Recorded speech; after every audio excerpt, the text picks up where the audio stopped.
Hey everyone, welcome back to this YouTube channel. This is Simav here. Class 10th social studies यानी कि SST, जिसके 4 part हैं और चारों के चारों काफ़ी इंपॉर्टेंट है, history, polity, geography and economics. लेकिन इस वीडियो में हम प्री बोर्ड और बोर्ड को ध्यान में रखते हुए इन दोनों के पॉइंट ऑफ व्यू से हिस्ट्री के 20 मोस्ट एक्सपेक्टेड क्वेश्चंस यानी MCQs जो आपके एग्जाम के पॉइंट ऑफ व्यू से काफ़ी इंपॉर्टेंट रहेगा, और ये सारे के सारे MCQs उठाया गया है चैप्टर 1 से। सो आप लोगों से रिक्वेस्ट है कि प्लीज़ SST के सब्जेक्ट्स वैसे भी थोड़ा सा बहुत सारे स्टूडेंट, मैक्सिमम स्टूडेंट्स को टफ लगता है। सो प्लीज़ ये टफ बनाना नहीं है, एक्चुअली में ये हमारा माइंडसेट है। तो मैं आप लोगों से रिक्वेस्ट कर रहा हूँ, अगर आप लोग याद रख सको दैट डजंट मैटर। आपको अगर याद है, रिवीजन के पॉइंट ऑफ व्यू से देख रहे हो तो कोई बात नहीं। अगर आपको याद नहीं है और आप नए हो और पहली बार देखने के लिए जा रहे हो तो मैं आपको सजेस्ट करूँगा कि प्लीज़ कॉपी और पेन ले करके बैठें और मैक्सिमम चीज़ों को स्क्रीनशॉट ले लें, अदरवाइज वीडियो को पॉज करके लिखते हुए चलें। सो प्लीज़ ये बात आपने ध्यान रखनी है। चलते हैं फर्स्ट क्वेश्चन की तरफ। ये रहा पहला क्वेश्चन जो कि हिंदी और इंग्लिश दोनों में है। ये इंपॉर्टेंटली याद रखेंगे, आप हिंदी मीडियम से हो या इंग्लिश मीडियम से हो, दैट डजंट मैटर। आप हिंदी और इंग्लिश दोनों पॉइंट ऑफ व्यू से आप देख सकते हो, और एग्जाम में आपके जो पेपर आते हैं वो भी हिंदी और इंग्लिश दोनों में आते हैं। तो तब भी टेंशन नहीं होगी और अब भी टेंशन नहीं होगी। सो आप जो भी हो, आप वीडियो को वॉच करो, एंड तक वॉच करो, ठीक है। सो पहला क्वेश्चन है हमारा, the civil code of 1804 in France is usually known as, यानी कि जो फ्रांस में 1804 की जो नागरिक संहिता यानी कि सिविल कोड था, उसे आमतौर पर जनरली हम किस नाम से जानते हैं? ऑप्शन है द फ्रेंच रिवॉल्यूशनरी कोड, दूसरा है नेपोलियनिक कोड, तीसरा यूरोपियन इंपीरियल कोड, चौथा है द फ्रेंच सिविल कोड। तो आप लोग अगर पढ़े हो तो मालूम होगा, नहीं पढ़े हो तो प्लीज कॉपी पे नोट डाउन करो। इसका दूसरा नाम था नेपोलियनिक कोड। क्या बोलेंगे? नेपोलियनिक कोड बोलेंगे। सिविल कोड ऑफ 1804 का दूसरा नाम नेपोलियनिक कोड होगा। So please keep in mind. अगला क्वेश्चन है, the treaty of recognized Greece as an independent nation. यहां कहा जा रहा है कि ग्रीस एक देश है यूरोप का, ठीक है, उसे एक स्वतंत्र राष्ट्र के रूप में मान्यता दिया गया। तो उसको किस संधि के अकॉर्डिंग, किस ट्रीटी के अकॉर्डिंग ग्रीस को एक इंडिपेंडेंट नेशन बनाया गया? ऑप्शन है वियना, ट्रीटी ऑफ वियना 1815, या ट्रीटी ऑफ कॉन्स्टेंटिनोपल 1832, या ट्रीटी ऑफ वार्सो 1814, या ट्रीटी ऑफ लिप्जिग 1813। सो आपने याद रखनी है, ऑप्शन बी सही आंसर होगा, ट्रीटी ऑफ कॉन्स्टेंटिनोपल, यानी कि कॉन्स्टेंटिनोपल संधि यानी 1832 में जो हुई थी, उसके अकॉर्डिंग, उसके अनुसार ग्रीस को एक स्वतंत्र राष्ट्र का घोषणा यानी कि एक इंडिपेंडेंट नेशन के तौर पे क्या किया गया था? उसे रिकॉग्नाइज किया गया था, उसे मान्यता दी गई थी। अगला सवाल है, the famous Italian revolutionary Giuseppe Mazzini. या आपने हिस्ट्री का अगर फर्स्ट चैप्टर अच्छे से पढ़ रखा होगा तो इस इंसान को आप अच्छे से जानते हो, जो कि काफ़ी फेमस इटालियन क्रांतिकारी था, यानी इटली का क्रांतिकारी था, जिनका नाम था ग्यूसेप मैज़िनी, जिनकी पैदाइश यानी जिनका जन्म 1807 को हुआ था। लेकिन सवाल आपसे पूछ रहा है कि इनका जन्म कहाँ हुआ था? ऑप्शन है ट्यूरिन, रोम, जिनेवा या अटलांटा। तो आपने याद रखनी है, इनकी पैदाइश हुई थी जिनोवा में। कहाँ पे हुई थी? जिनेवा में। इसका नाम है ग्यूसेप मैज़िनी, जो इटली से बिलोंग करता था, काफ़ी फेमस, काफ़ी प्रसिद्ध क्रांतिकारी थे, और इनकी पैदाइश हुई थी 1807 में, 1807। So please keep in mind. अगला क्वेश्चन है, the States General was elected by the body of active citizens and renamed the dash, blank दी हुई है, कह रही है कि स्टेट जनरल को सक्रिय नागरिक यानी एक्टिव सिटीजन के निकाय द्वारा यानी उस बॉडी के द्वारा चुना गया। इसका नाम बदल करके क्या रखा गया था? आपने देखना है, प्रोविंशियल असेंबली बोलते हैं, या स्टेट असेंबली बोलते हैं, या नेशनल असेंबली बोलते हैं, या नन ऑफ द अबव, यानी कि इनमें से कोई नहीं। हिंदी में अगर बात करें तो प्रोविंशियल असेंबली को हम प्रांतीय विधानसभा, क्या इस स्टेट जनरल का नाम बदल करके प्रांतीय विधानसभा या प्रोविंशियल असेंबली रखा गया था, या स्टेट असेंबली यानी कि राज्य विधानसभा रखा गया था, या नेशनल असेंबली रखा गया था? क्या रखा गया था? ये ऑप्शन है, और लास्ट में बोल रहा कि इनमें से कोई नहीं। तो आपने याद रखनी है, इनका नाम बदल करके नेशनल असेंबली रखा गया था। प्लीज याद रखना, ये काफी इंपॉर्टेंट क्वेश्चन है, चैप्टर 1 का सवाल है, ये चैप्टर 1 का MCQ है, जो कि बहुत इंपॉर्टेंट है। इसका नाम बदल करके नेशनल असेंबली रखा गया था, ये बात आपने याद रखनी है। अगला क्वेश्चन है, who said when France sneezes the rest of Europe catches cold. ये बहुत ही फेमस कोट है, ये बहुत ही फेमस बात है जो कही थी कि किसने कहा था, ये बताना कि जब फ्रांस छींकता है जब फ्रांस छींकता है तो शेष यूरोप को सर्दी लग जाती है। यानी कि वो बात किसने कही, किस बंदे ने कही, किस आदमी ने कहा था कि जब फ्रांस छींकता है तो बाकी यूरोप को क्या लग जाती है, सर्दी लग जाती है। ये बात कही थी क्या गैरिबाल्डी ने, क्या बिस्मार्क ने, या मेज़ी ने, या ड्यूक मैटरनिक ने? तो आपने याद रखनी है, ये बात कही थी ड्यूक मैटरनिक ने कही थी। क्या कही थी? When France sneezes the rest of Europe catches cold. So please keep in mind. अगला क्वेश्चन है 3 wars over 7 years with Austria, Denmark, Germany and France ended in, यानी कि ऑस्ट्रिया, डेनमार्क, जर्मनी और फ्रांस के साथ 7 वर्षों में यानी कि विद इन 7 years 3 युद्ध समाप्त हुए। कितने युद्ध? 3 युद्ध समाप्त हुए। बट सवाल यह है कि इनमें से जीता किसने? डैनिश विक्ट्री हुई, या प्रूशियन विक्ट्री हुई, या फ्रेंच विक्ट्री हुई, या जर्मन विक्ट्री हुई? तो याद रखना इन 3 वॉर जो 7 सालों के अंदर हुआ उसमें जो जीत हासिल हुई थी वो प्रूशियन विक्ट्री हुई थी। क्या हुई थी? प्रूशियन यानी कि पर्शिया की जीत हुई थी। यह बात आपने याद रखना है। ये हिंदी में आपका सप्तवर्षीय करके भी ये युद्ध जाना जाता है, काफी फेमस है। तो याद रखना ये जो 7 years के अंदर जो 3 लड़ाइयां हुई इनमें जो जीत हुई थी वो पर्शिया की जीत हुई थी, प्रूशियन विक्ट्री हुआ था। ये बात आपने याद रखनी है। और ज्यादा याद नहीं रहे तो मैं अब भी कह रहा हूं कॉपी कलम निकालो और लिखना शुरू करो, लिखना हर हालत में शुरू करो। अगला क्वेश्चन देखते हैं number 7। Who was proclaimed the emperor of Germany in 1871? सवाल कह रहा है कि 1871 में 1871 में जर्मनी का सम्राट यानी कि जर्मनी का जो एम्पेरर घोषित किया गया था वो किसको घोषित किया गया था, किसको प्रोक्लेम किया गया था? ऑप्शन है ओटो वॉन बिस्मार्क को, या विक्टर इमानुएल II को, या काउंट कैवोर को, या कैसर विलियम I ऑफ प्रूसिया का। तो याद रखेंगे यहां जो 1871 में जर्मनी का एम्पेरर प्रोक्लेम किया गया था वो आपको कैसर विलियम I ऑफ प्रूसिया यानी पर्शिया के कैसर विलियम प्रथम को क्या किया गया था? जर्मनी का एम्पेरर, जर्मनी का सम्राट घोषित किया गया था। कब? 1871 यानी 1871 को।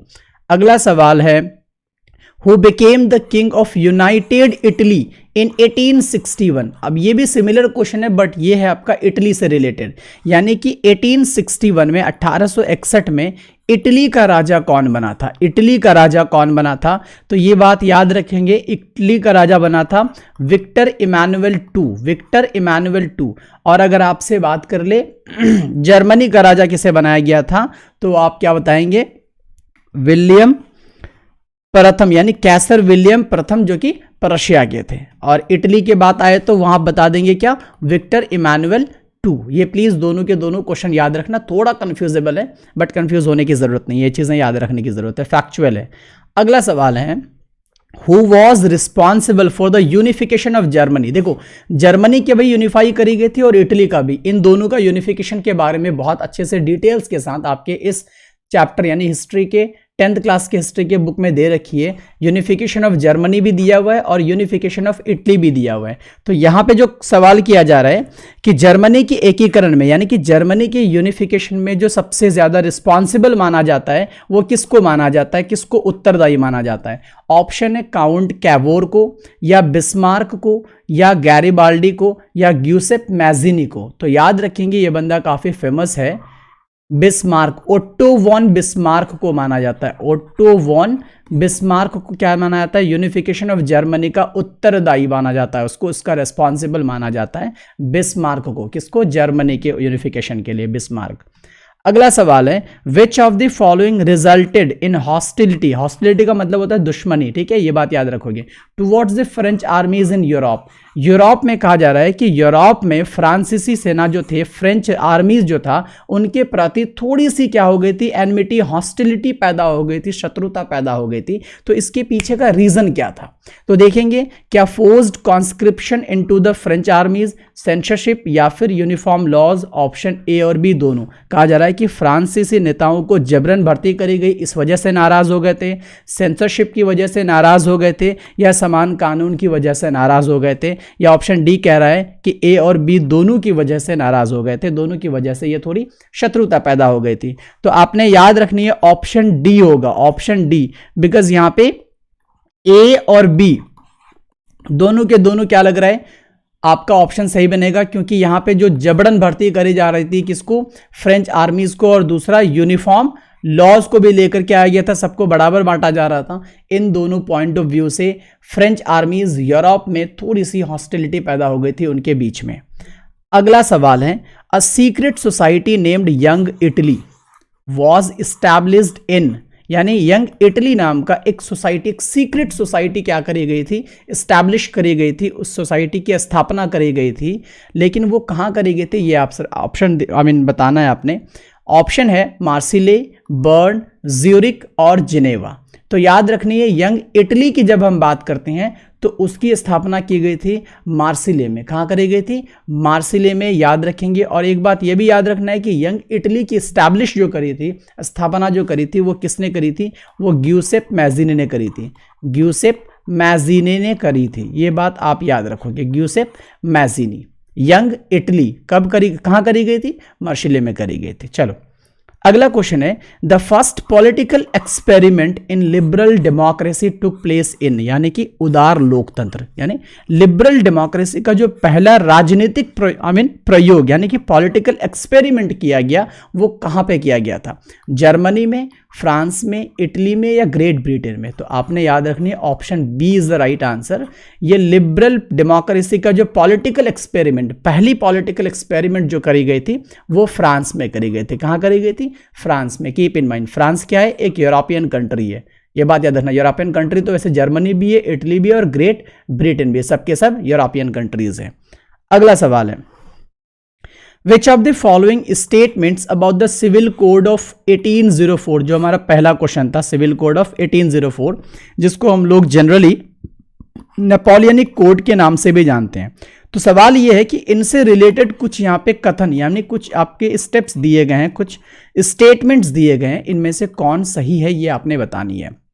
ऑप्शन ए है secured the right to property, दूसरा है established equality before the law, तीसरा है removed all privileges based on birth, चौथा है ऑल ऑफ द अबव।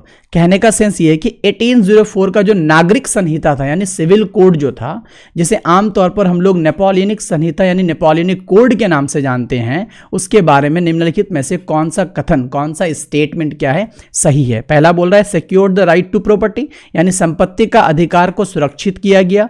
दूसरा established equality before the law, यानी कानून के सामने समानता स्थापित करी गई, कानून के समक्ष समानता स्थापित करी गई। तीसरा है ऑप्शन आपका जन्म के आधार पर सभी विशेष अधिकार हटा दिए गए, या फिर इनमें से सभी। तो ऑप्शन डी होगा आंसर, क्योंकि इसके अकॉर्डिंग ये तीनों के तीनों ऑप्शन आपका क्या लग रहा है, सही लग रहा है। इस पॉइंट ऑफ व्यू से ऑप्शन डी आपका आंसर हो जाएगा। अगला सवाल है the allegory of the German nation who wears a crown of oak leaves. कहने का सेंस है कि ओक यानी एक ट्री होता है, उसके पत्तों का मुकुट पहनने वाले जर्मन राष्ट्र का जो रूपक था वो क्या था। आपका ऑप्शन है मैरियन, दूसरा है यूनियन जैक, तीसरा है ब्रिटानिया और चौथा है जर्मेनिया। तो याद रखना है ओक के पत्ते से मुकुट पहनने वाला जो आपका जर्मन राष्ट्र का जो रूपक था वो आपका जर्मेनिया था। क्या हो जाएगा, जर्मेनिया। ये आपने option D is the right answer, Germania होना है, आपने ये बात याद रखनी है। अगला क्वेश्चन है a large part of Balkan reason. आप यूरोप पे जाओगे, आप यूरोप का मैप देखोगे तो एक बाल्कन सी नजर आएगा, उसके चारों तरफ के रीजन को हम क्या कहते हैं, बाल्कन रीजन कहा जाता है। बट द सवाल यहाँ पे ये है कि बाल्कन रीजन का एक बड़ा सा क्षेत्र, एक बड़ा सा भाग जो था वो किसके नियंत्रण में था, यानी किसके कंट्रोल में था। ऑप्शन है रशियन एम्पायर के अंडर में था, या ऑटोमन एम्पायर के अंडर में था, या जर्मन एम्पायर के अंडर में था, या हैब्सबर्ग रूलर्स के हाथों में था। तो याद रखेंगे ऑप्शन बी होगा आपके बाल्कन का मैक्सिमम पार्ट, बाल्कन का मैक्सिमम पार्ट किसके हाथ में था, ऑटोमन एम्पायर के हाथ में था, ऑटोमन एम्पायर के कंट्रोल में था, उनके नियंत्रण में था। ये बात आपने याद रखनी है। सारे के सारे क्वेश्चंस एग्जाम के पॉइंट ऑफ व्यू से बनाए गए हैं, एंड देन कुछ और आपसे पूछने वाला भी नहीं है। इसी सवाल को, इसी तरह के क्वेश्चंस को थोड़ा सा आपको आगे पीछे कर देगा, कुछ ऑप्शंस को क्वेश्चन में डाल देगा, क्वेश्चन को ऑप्शन में लाके डाल देगा, बस यही करने वाला है। इनसे ज़्यादा डीप क्वेश्चन नहीं आने वाला है। सो प्लीज़ हर एक वर्ड को, हर एक पॉइंट को अच्छे से समझने की कोशिश करो और याद रखने की कोशिश करो। नहीं हो रहा तो कॉपी कलम लेकर के please do something please. Next है 16 में the term universal suffrage means. यानी कि हिंदी में बोलते हैं उसको सार्वभौमिक मताधिकार, यानी कि यूनिवर्सल सफरेज का मतलब क्या होता है। ऑप्शन है the right to vote and get elected granted only to men, यानी कि वोट देने और निर्वाचित होने का अधिकार लेकिन केवल पुरुषों को दिया गया। ये सही है क्या? नहीं, बिल्कुल गलत है। दूसरा ऑप्शन है the right to vote for all adults, यानी कि सभी वयस्क यानी सभी एडल्ट्स को वोट देने का अधिकार दिया गया। बिल्कुल ये सही लग रहा है, बट फिर भी हम ऑप्शन सी और डी को देखते हैं क्या करें। The right to vote and get elected granted exclusively to property owning man, यानी कि वोट देने और निर्वाचित होने का अधिकार तो है, विशेष रूप से संपत्ति के मालिक जो होते हैं, जो पुरुष, स्पेशली पुरुष, उसको दिया गया। तो बिल्कुल गलत है, इसका ये मतलब कतई नहीं होता है। चौथा ऑप्शन है the right to vote and get elected granted only to educated man and women, यानी यहां पे कहा जा रहा है कि वोट देने और निर्वाचित होने का तो अधिकार है लेकिन केवल शिक्षित पुरुष और महिलाओं को दिया गया। बिल्कुल गलत है। सफरेज, यूनिवर्सल सफरेज यानी कि सार्वभौमिक मताधिकार का मतलब होता है जितने भी एडल्ट्स हो उनको वोट देने के अधिकार होने चाहिए। स्पेशली अगर हम इंडिया के पॉइंट ऑफ व्यू से देखें तो इंडिया में एडल्ट 18 प्लस को माना जाता है। 18 प्लस को हम यहाँ पे एडल्ट मानते हैं, यानी कि वयस्क माना जाता है और इनको वोट देने का कंप्लीटली राइट है।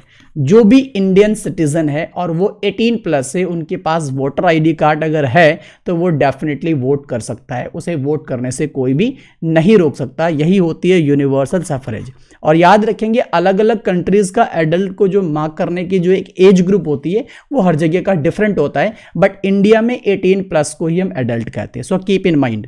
चलो अगला क्वेश्चन है, who among the following form the secret society young Italy. अभी हमने कुछ देर पहले यंग यूरोप के बारे में पढ़ा था, सॉरी यंग इटली ही पढ़ा था। यंग इटली जिसका जो आपको क्या बोल रहे थे, कहाँ किया गया था, ये हमने पढ़ा मेरे ख्याल से, तो आपका मार्शिले में किया गया था।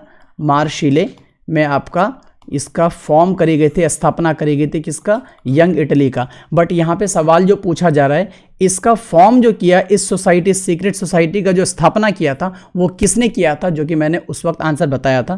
बट अगर आपको याद होगा तो आप अभी भी बता सकते हो। ऑप्शन है auto von Bismarck, Giuseppe Mazzini, Metternich या जोहान गॉटफ्राइड हर्डर। तो ऑप्शन के अकॉर्डिंग ऑप्शन बी आपका सही होगा, क्योंकि यंग इटली की जो स्थापना करी गई थी वो ग्यूसेप मैजिनी के जरिए किया गया था। ग्यूसेप मैजिनी के जरिए किया गया था। जो यंग इटली जो करी गई थी मार्शिले में, कहाँ करी गई थी, मार्शिले में। ये बात आपने अच्छे से याद रखनी है। अगला सवाल है, the Napoleonic code was exported to which of the following regions, यानी कि नेपोलियनिक कोड जो था उसको किस क्षेत्र को निर्यात किया गया था, किस क्षेत्र को निर्यात यानी किस क्षेत्र के लिए भेजा गया था उसको, या फिर उसको यूज में लाया गया था। ऑप्शन है इंग्लैंड के लिए, दूसरा है स्पेन के लिए, या फिर तीसरा है regions under the French control यानी फ्रांसीसी नियंत्रण वाले क्षेत्र के लिए, या पोलैंड के लिए। सो प्लीज याद रखना, नेपोलियनिक कोड यानी जो नेपोलियन लेकर के आया था वो regions of under French control यानी जो फ्रांसीसी नियंत्रण वाले जो क्षेत्र था, रीजन था, उनके लिए नेपोलियनिक कोड स्पेशली दिया गया था।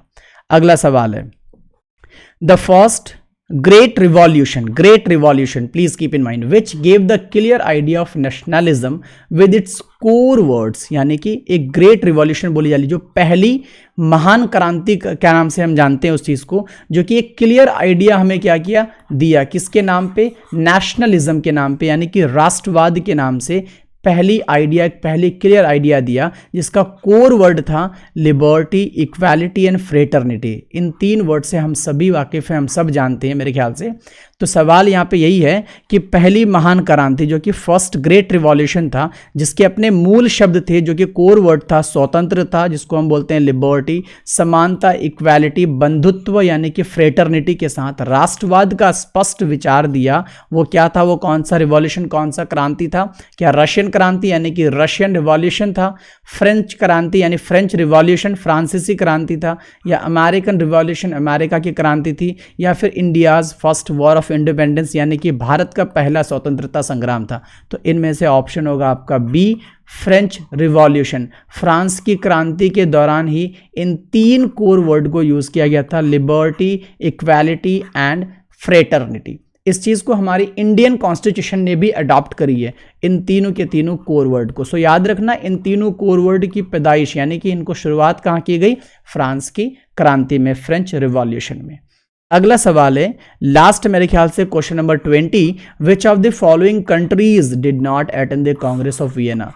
कांग्रेस ऑफ वियना यानी वियना कांग्रेस में कौन सा देश क्या नहीं हुआ था, शामिल नहीं हुआ था। ब्रिटेन शामिल नहीं हुआ था, रशिया नहीं हुई थी, प्रूशिया नहीं हुआ था, या फिर स्विट्जरलैंड नहीं हुआ था। किसमें? कांग्रेस ऑफ वियना में। तो याद रखना, ब्रिटेन बिल्कुल हुआ था, रशिया भी शामिल हुआ था, प्रूशिया भी शामिल हुआ था, लेकिन स्विट्जरलैंड शामिल नहीं हुआ था। सो इसी पॉइंट ऑफ व्यू से क्वेश्चन के अकॉर्डिंग ऑप्शन डी आपका सही आंसर होगा। होप कि आपको सारे के सारे क्वेश्चंस अच्छे से समझ में आ गए होंगे। So thank you for watching the entire video. उम्मीद करता हूँ सारे के सारे क्वेश्चंस आपके लिए बेनिफिशियल रहा होगा। ये तो हिस्ट्री का था 20 मोस्ट एक्सपेक्टेड क्वेश्चंस जो कि चैप्टर 1 का था। इसी तरह से और भी चैप्टर्स के क्वेश्चंस आएंगे और जो अदर सब्जेक्ट्स है ज्योग्राफी, पॉलिटी और इकोनॉमिक्स, उससे भी रिलेटेड सारे के सारे एमसीक्यूज आएंगे, इसी चैनल पे आएंगे और ऑन टाइम आएगा। आपके प्री बोर्ड से पहले कोशिश करेंगे हर एक एमसीक्यूज को प्रोवाइड कर दूं। सो प्लीज़ चैनल को सब्सक्राइब कर लें और बेल बटन को दबा दें ताकि आपके पास इंफॉर्मेशन आए और आप इस चीज़ को देख सको। एंड इंपॉर्टेंटली दूसरे को भी शेयर करनी है ताकि दूसरे भी इसका बेनिफिट उठा सके। That is all. Thank you so much and again please do subscribe this channel and press the bell icon, like, comment and share. Right? Thank you so much.